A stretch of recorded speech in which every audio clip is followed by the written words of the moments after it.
Todo mundo espera que a pandemia termine logo, mas a gente sabe que ainda vai um tempinho, né, até podermos fazer as coisas que fazíamos antes, como ir para a escola, por exemplo. As aulas remotas mudaram a rotina da garotada. Mas o que fazer quando a criança tem transtorno de aprendizagem? Quem traz dicas para a gente é a psicóloga Sabrina Leva. Tudo bem, Sabrina? Tudo bem, prazer estar aqui novamente contigo. A gente que agradece. Bom, eu tenho, por experiência, minha irmã falando da dificuldade, às vezes, de ficar com meu sobrinho assistindo aula. Isso porque, em princípio, está tudo bem.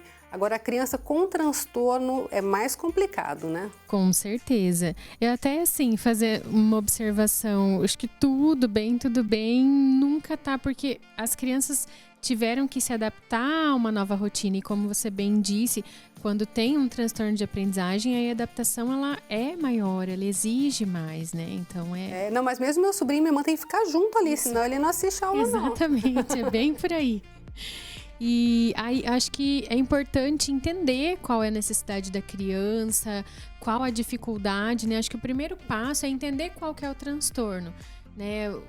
Que sintomas esse transtorno traz, que dificuldades esse transtorno traz, para daí então a gente poder pensar em alguma coisa para poder adaptar a rotina dessa criança. Tem muitos pais que acabam ficando bravos, né? Às vezes até impondo castigos. Essa não é uma boa hora, né? Não é uma boa hora.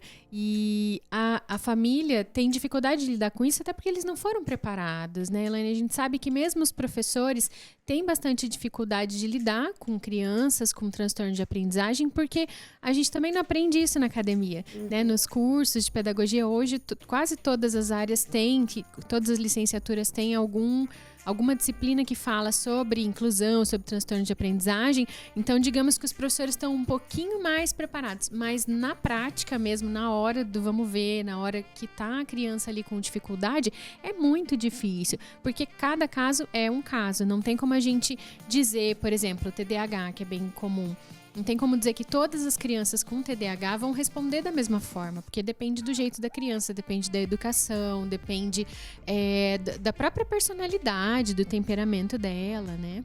A gente pode dizer que se os pais não tiverem um tato, aí, um cuidado ao lidar com isso, pode acabar provocando um bloqueio na criança? Pode, eu entendo que sim, até porque a experiência que a criança tem com o professor e agora com os pais, né, nesse papel ali de auxiliar muito mais de perto esse processo, é o que a criança vai entender como padrão, né? A criança ela está construindo a forma dela ver o mundo, a forma dela se desenvolver e dela conseguir coisas. Então aí trazendo já algumas dicas, né? Dizer para a criança, você não consegue mesmo, mas eu já falei várias vezes, não é assim que funciona, você esquece tudo toda hora. Então esse tipo de coisa vai criando memória na criança e vai acabar guiando, conduzindo a forma que ela se vê, a percepção que ela tem de si mesma, né? Então é importante nesse momento ter paciência, ficar tranquila. Acho que respeitar o momento da criança eu acho que é uma oportunidade maravilhosa também para os pais conhecerem os próprios filhos enquanto estudantes, porque a gente não conhece, e aí falando enquanto mãe também, a gente não conhece, a gente não está na sala de aula, a gente não tem essa possibilidade.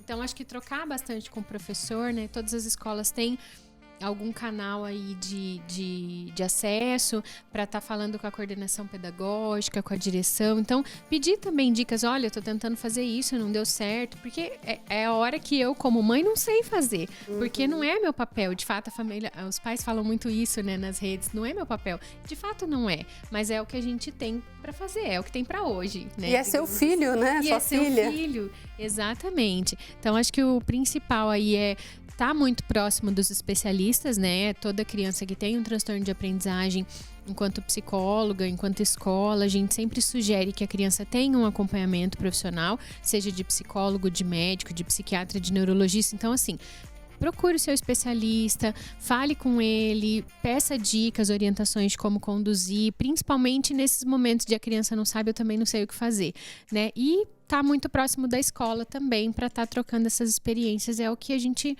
vê que dá certo, né?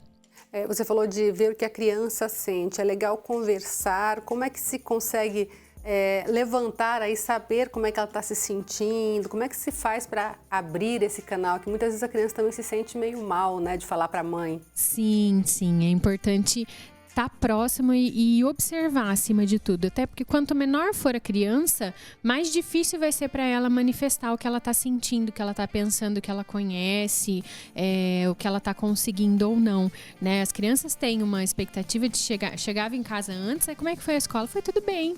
Foi tudo tranquilo, tá tudo certo, né? Os pais só ficavam sabendo que as coisas não estavam bem quando iam para reunião com a coordenação, com o professor.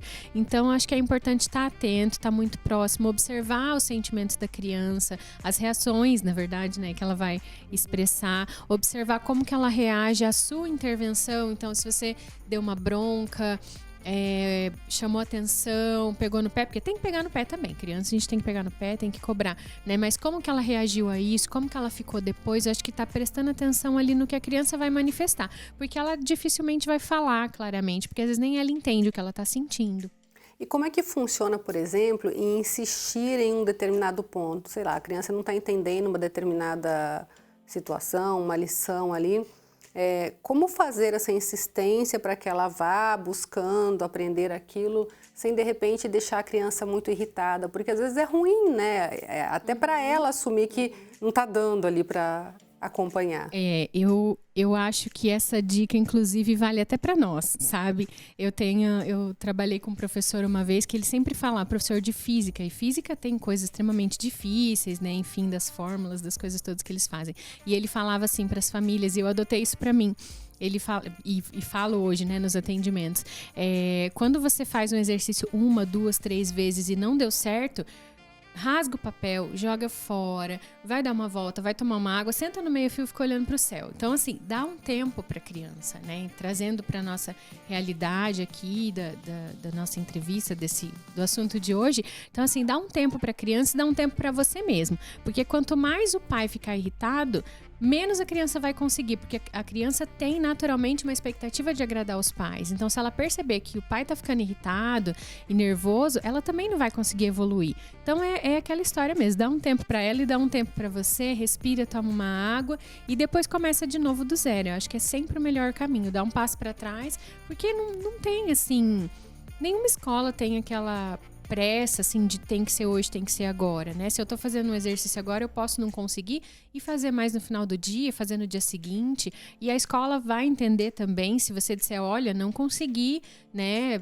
Se puder alguém ajudar ele, ou então me dar uma dica de como ajudar, também sempre dá um passinho para trás para respirar. E existem muitos pais que às vezes não conhecem a determinada matéria, a disciplina e tal. Aí, nesse caso, tem que pedir ajuda mesmo, né? Tem que pedir ajuda mesmo. Eu até gosto bastante, assim, de levar isso para as famílias, de que a tarefa é da criança. Os pais não têm que assumir, entender que ele tem que fazer a tarefa de forma nenhuma, porque se ele fizer a tarefa e der as coisas também muito mastigadas para a criança também não vai evoluir. Então, a tarefa é da criança. O papel dos pais é monitoramento, é estar perto, é tirar alguma dúvida se ele souber, é falar, não, eu tô aqui do seu lado, você vai conseguir, vamos lá. Principalmente assim, os pais precisam entender que o papel deles é fazer a criança acreditar nela mesma. E que se não der certo, se ela errar, não tem problema. A gente tá na escola para aprender. A gente erra, e aí quando a gente erra, o que acontece? O professor vem e fala, não, olha, não era bem assim, é de outro jeito. E eles têm o momento da aula remota, da aula ao vivo, dos vídeos para poder esclarecer as dúvidas. Então assim, sentou com o filho, viu que o filho não deu conta, não conseguiu, você também não sabe a matéria, fala, vamos mandar uma mensagem no chat, né? No chat, no canal, no WhatsApp, seja lá qual canal que a escola esteja utilizando. Então, olha, eu não entendo, você também não entendeu, mas então vamos pedir ajuda. E aí manda lá uma mensagem para o professor e deixa também eles fazerem o papel deles, né? Eu acho que cada um se colocar no seu papel e os pais entenderem que o papel deles é monitoramento e suporte, né? Fazer com que a criança entenda que ela é capaz, que ela pode conseguir. Vai criar pessoas melhores para o futuro, com certeza, né? Exatamente. Eu acho que a pandemia, ela trouxe muito essa proximidade. Eu acho que a gente ainda vai tirar muita coisa boa disso. Tá certo. Muito obrigada, viu, pela participação. Obrigada pelo convite novamente.